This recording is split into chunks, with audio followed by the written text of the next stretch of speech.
السلام علیکم۔ Islamic history حیرت انگیز واقعات سننے کے لیے ہمارے چینل کو سبسکرائب کریں۔ بسم اللہ الرحمن الرحیم۔ السلام علیکم۔ روزانہ واقعات سننے کے لیے اس چینل کو سبسکرائب کریں۔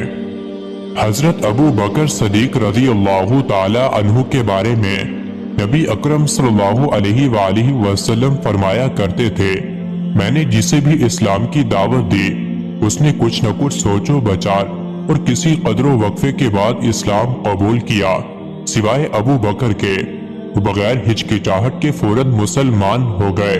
ابو بکر سب سے بہتر رائے دینے والے ہیں۔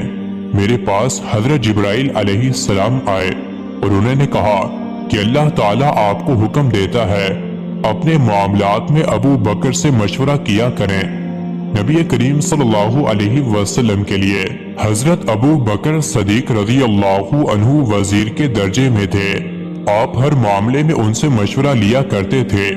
ایک حدیث میں آتا ہے، نبی اکرم صلی اللہ علیہ وسلم فرماتے ہیں، اللہ تعالیٰ نے میری مدد کے لیے 4 وزیر مقرر فرمائے ہیں، ان میں سے 2 آسمان والوں میں سے ہیں، یعنی حضرت جبرائیل علیہ السلام اور حضرت میکائیل علیہ السلام، اور 2 زمین والوں میں سے ہیں، ایک حضرت ابو بکر صدیق رضی اللہ تعالی عنہ اور دوسرے حضرت عمر فاروق رضی اللہ تعالی عنہ۔ اسلام لانے سے پہلے حضرت ابو بکر صدیق رضی اللہ تعالی عنہ نے ایک خواب دیکھا تھا۔ خواب میں آپ نے دیکھا کہ چاند مکہ میں اتر آیا ہے اور اس کا ایک ایک حصہ مکہ کے ہر گھر میں داخل ہو گیا ہے، اور پھر سارے کا سارا ابو بکر صدیق رضی اللہ تعالی عنہ کی گود میں آ گیا ہے۔ آپ نے یہ خواب ایک عیسائی عالم کو سنایا۔ اس نے اس خواب کی یہ تعبیر بیان کی کہ تم اپنے پیغمبر کی پیروی کرو گے جس کا دنیا انتظار کر رہی ہے اور جس کے ظہور کا وقت قریب آ گیا ہے، اور یہ کہ پیروکار میں سے سب سے زیادہ خوش قسمت انسان ہوگے۔ ایک روایت کے مطابق عالم نے کہا تھا، اگر تم اپنا خواب بیان کرنے میں سچے ہو تو بہت جلد تمہارے گاؤں میں سے ایک نبی ظاہر ہوں گے، تم اس نبی کی زندگی میں اس کے وزیر بنو گے اور ان کی وفات کے وقت ان کے خلیفہ ہوگے۔ کچھ عرصے کے بعد حضرت ابو بکر صدیق رضی اللہ تعالی عنہ کو یمن جانے کا اتفاق ہوا تھا۔ یمن میں ایک بوڑھے عالم کے گھر ٹھہرے، اس نے آسمانی کتابیں پڑھ رکھی تھیں۔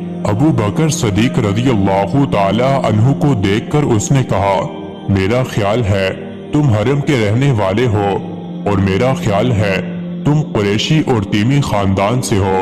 ابو بکر صدیق رضی اللہ تعالی عنہ نے جواب میں فرمایا، ہاں تم نے بالکل ٹھیک کہا۔ اب اس نے کہا، میں تم سے ایک بات اور کہتا ہوں، تم ذرا اپنا پیٹ پر سے کپڑا ہٹا کر دکھاؤ۔ حضرت ابو بکر صدیق رضی اللہ تعالی عنہ اس کی بات سن کر حیران ہوئے اور بولے، ایسا میں اس وقت تک نہیں کروں گا جب تک کہ تم اس کی وجہ نہیں بتا دو گے۔ اس پر اس نے کہا، میں اپنے مضبوط علم کی بنیاد پر کہتا ہوں کہ حرم کے علاقے میں ایک نبی کا ظہور ہونے والا ہے، ان کی مدد کرنے والا ایک نوجوان ہوگا اور وہ ایک پختہ عمر والا ہوگا۔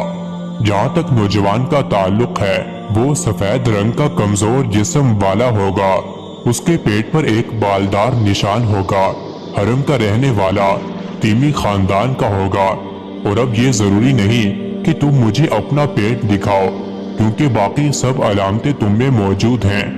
اس کی اس بات پر حضرت ابو بکر صدیق رضی اللہ عنہ نے اپنے پیٹ پر سے کپڑا ہٹا